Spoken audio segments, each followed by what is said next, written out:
Good afternoon. I'm Supervisor Jay Schneiderman from the town of Southampton. One of the most important jobs of the supervisor and the town board, I'm joined by some of my town board colleagues, is protecting public safety and also our quality of life in our community. And we have a newly created division or department of public safety. Standing beside me is Steve Troyd. He's Director of Public Safety. And we are filling you in today on an operation that's gone on throughout this week, starting on Tuesday, right after the holiday, Columbus Day. So we have been conducting a very coordinated effort in conjunction with the police department, in coordination with Department of Health and the local schools and the fire marshal and other involved agencies to really focus in on the issue of overcrowding in the Hampton Bays community. We hear about it from citizens quite often, that there are overcrowded conditions there that are unsafe, that are potentially hazardous to the people who live in these hotels and these homes. This operation involved quite a number of homes and several hotels, and many violations were written. And I will turn things over to Stephen Troyd, our new Director of Public Safety, who can give you more of those details. Good afternoon. Okay, so this week we started our strategic code compliance enforcement operation. We combined the efforts of code enforcement, fire safety, building inspection, and the Southampton Police Department. The operation took place in the hamlet of Hampton Bays. It was a 4-day operation from the 10th to the 13th. During the operation, there were 2 search warrants executed, one on a residential property and one on a motel property. There were also 42 residential safety inspections conducted. There were 2 motel safety inspections conducted, and we generated 28 notices of violations. There were also 5 parking tickets issued, 1 field appearance ticket was issued, and there were 4 more anticipated field appearance tickets to be issued. In total, there were more than 200 violations identified. The first operation took place on Tuesday. It was a search warrant based on a 1-year investigation at 148 Hill Station Road. This is a building described as a 4-bedroom, 1-family, 2-story wood frame house. In that house, there were 17 tenants identified at the time of the search warrant. In the basement of the house, there was also additional evidence that there had been construction of apartments and living space. That space had no safety egress. Violations included at this property lack of a pool enclosure, non-functioning smoke and carbon monoxide detectors. There were overcrowding issues, blocked emergency egress, illegal rental. It was a conversion of a 1-family to a multifamily dwelling. There were property maintenance issues, particularly evidence of mold on the ceilings. There was hazardous electrical wiring. Interview of the residents revealed that this property was being run or rented by an individual who had previously 8 misdemeanor convictions for similar offenses. On October 11th, there was another operation which was conducted at 42 residential properties. This operation yielded 25 notices of violation for 49 violations, which included building without a permit, change of use, electrical building without a permit, excessive vehicles, front yard parking, junk vehicles, plumbing without permits. There was a storage pod in someone's yard. There were property maintenance issues, rental permit issues, missing smoke alarms, a tenant list that needed to be updated, and unregistered vehicles. There were 17 properties that were identified as not having any violations. On October 12th, there was a 3rd operation. This one was a motel inspection, safety inspection, which was conducted at 2 locations. One was the Bel Air Cove Motel located at 20 Shinnecock Road. There were approximately 18 rental units there. Multiple units were found to be infested with bed bugs and roaches. There were missing and non-functioning smoke detectors. There were electrical violations, including a 4-day power loss several weeks ago in like 18 units where residents lost food and did not have hot water. There was an overflowing septic problem. There are property maintenance issues, including an overflowing dumpster and litter on the property, and some units were overcrowded. The owner of this property will be issued additional summonses to be included with his pending court charges. There was a second property at 114 North Road. There were 20 units with approximately 72 tenants in 18 rooms which were inspected. There were no notice of violations issued to the tenants. The owner is actively engaging code enforcement to come into compliance with multiple properties.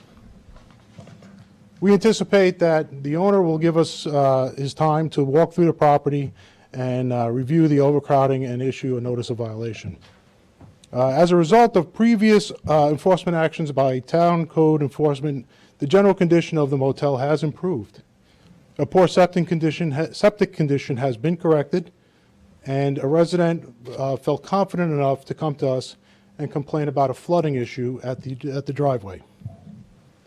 On Friday, today, October 13th, as part of our strategic code compliance enforcement action, town code enforcement, fire safety, buildings inspection, and the Southampton Police Department executed a search warrant at 329 East Montauk Highway. This property is described as 3 motel buildings and a carriage house on the property. The facility has 13 rental units. During the search warrant, the following violations were identified. There were 3 oil tanks being used on the exterior of the property, which were were dedicated for or determined to be for interior use only. Of the 3 boilers on the property, one had no low water shutoff, one had a disconnected low water shutoff, and one was functioning. Exterior fire extinguishers on the property were not properly enclosed. The stairs on one deck had no supports. There were 2 construction projects on the property with no building permits. There were no CO detectors, and several smoke detectors on the property had no battery backup. There was a change of use violation for all of the rentals because the kitchen areas were converted into bedrooms. 2 people were also living in the upstairs area of the carriage house, which is not for residential purposes. There were also some overcrowding conditions.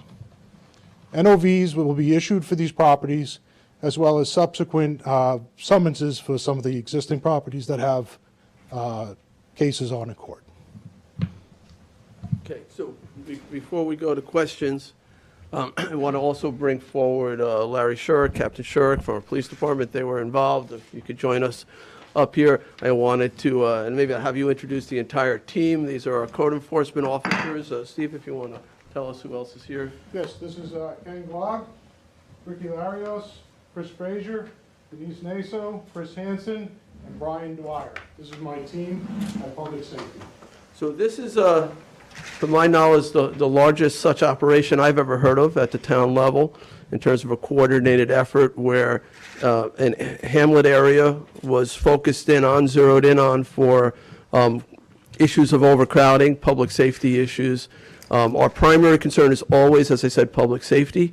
God forbid there's a fire and people can't get out of an overcrowded situation. We also, care very much about the neighbors and how people are affected by the other aspects of overcrowding, whether it's overflowing dumpsters or septic systems or noise, too many cars. So again, over 200 particular violations were cited. They will go through that, obviously, the justice system, and you're innocent until proven guilty, but that's a considerable amount of violations that were written up. I also want to point out that I'm joined by Councilman John Bouvier and Councilwoman Julie Lofsted as well. So I want to turn things over for questions, if anybody has any questions for myself or our Public Safety Director. Do you know how many were living in that Montauk Highway residence? You mentioned it was overcrowding, 13 units. Yes, the units were designed for 2 people, so we had, do you have the exact number, do you realize? There were some units that had up to 6 people in it, some units had 4. With pretty much every unit with the exception, I think 2 or 3 were overcrowded, so they had 3 or more people in them. And that's 329? 329 East Montauk. Yeah, other questions? Can you guys describe knock and Knock and announce? knock and announce?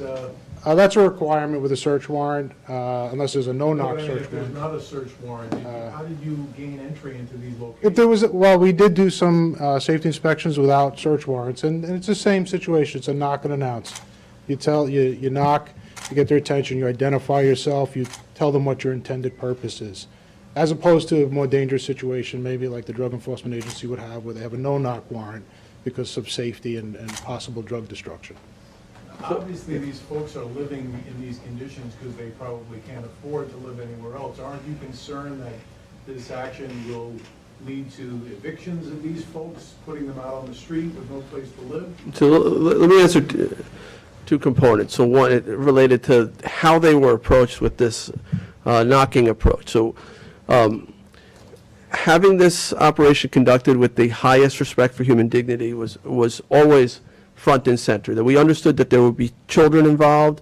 We didn't want any children traumatized. We recognized that these are workers within our community.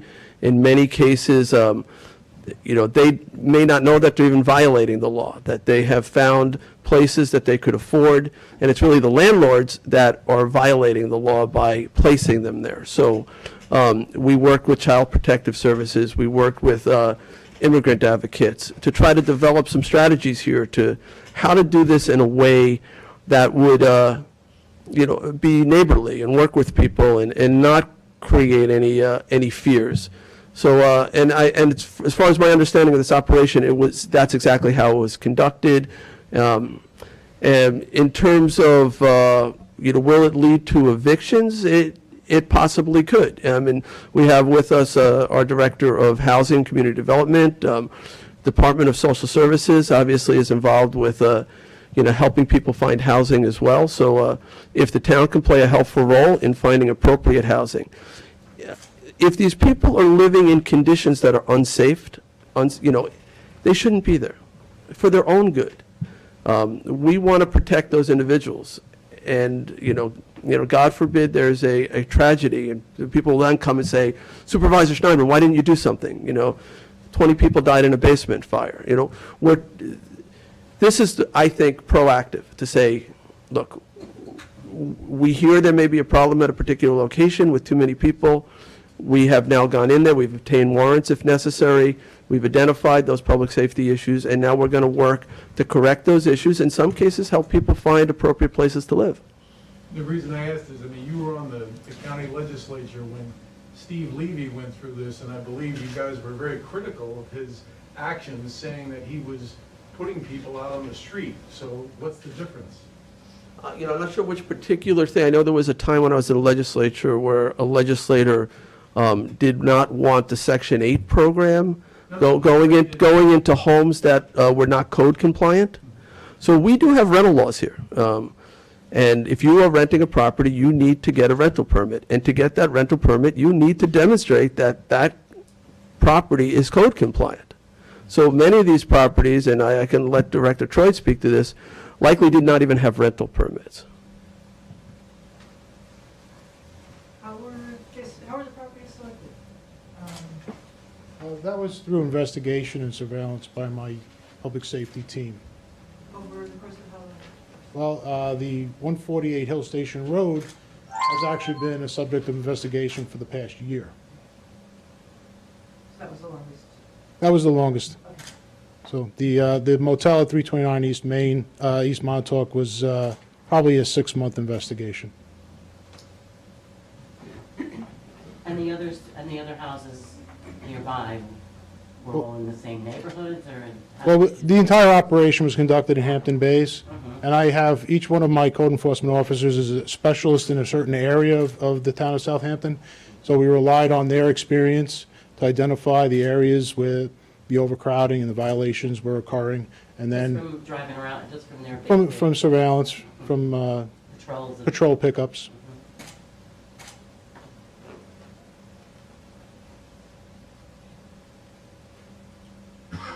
So Any- are yeah. are the people still living in these houses now, or are they? Yes. Okay. No one has been dislodged from their homes. We were very sensitive to that issue. Even the ones where they were overcrowded? Where did those people go? No, they're still in their homes. some of these homes, these are hardworking people. They're making do in a bad situation, and throwing them out of their houses would only lead to a less desirable situation. Their families, they care for each other, they respect each other. The children are very good to their parents, and likewise, the parents are very good to their children. But, you know, cases but, where they were cited for overcrowding, don't they have to eventually go? So eventually what's gonna happen is that landlord's gonna have to go through the eviction process. Chris, here. Sure. So eventually, they're gonna have to go through the eviction process with the court. It would be the same as with the Suffolk County Sheriffs or any other eviction. This would just be ordered by a judge rather than, the standard eviction proceeding. But with code enforcement for us, even if we identify the violations, we're not just gonna walk in and say, get out of your house, you're thrown out. There is a process they have to go through. It's gonna go through the courts and the judicial process like any other eviction. So right now, they are all still in place in their residences. So now when you give them a violation and you walk in and you say, oh my God, look at these people are living among sewage, but we're not kicking them out, do you give like a time frame? So that's what the notice of violation is. It depends on the severity of the violation. We have stipulations under New York State executive law. Certain violations, get a guaranteed 30 days for compliance. If that landlord doesn't fix it within a 30-day period, then we bring him to court. Do you have those with the motel and with that? There are some what we consider life safety violations, like you mentioned, raw sewage, smoke detectors, carbon monoxide detectors, things of that nature. That's immediate. That would be a summons, and they have to answer to a court appearance. So that gets escalated a little bit versus, some of the other violations like So they have to building. fix it really fast. Correct. Really fast. Yep, I mean, it's still going to have to go through a court process, so it won't be corrected by tomorrow, but that's the system we live in. Everybody's due process under the law. Yes, sir. JP? Hi, Jeff Wilson, Welcome Tuesday. Does this conclude your investigation on Hampton Bays? Or just- No, I mean, we're ongoing in Hampton Bays. We just targeted this one hamlet because of complaints of the overcrowding nature, prevalence of what's been going on in the local community. So, I don't believe it's going to be our last foray in Hampton Bays or anywhere in the town of Southampton. I mean, we're going to continue to investigate all the hamlets. For people who are living in this situation, are you referring them to specific agencies? Is there anyone we can, as the press, refer them to for further help? Well, we do have an Office of Housing and Community Development. It's a new office. In the back is Diana Weir, who is the head of that division. So, and of course, DSS can help as well. Obviously, we don't want to throw people out onto the streets and create a homelessness issue. It would be ironic to say, oh, you have no hot water here because you have no electricity and now you have to live in the woods. That wouldn't be good for the children. So the idea is to make these places safer and to take these overcrowded conditions and transition them into other areas. That's why we've been aggressively trying to open up affordable housing opportunities throughout the town, particularly east of the canal where the highest labor demand is. So, we're working on accessory apartment laws, and we're working on a number of affordable housing, workforce housing development projects to help ease that burden. So, did John or Drew, you want to say anything, or Larry? Any other questions? Okay, thank you.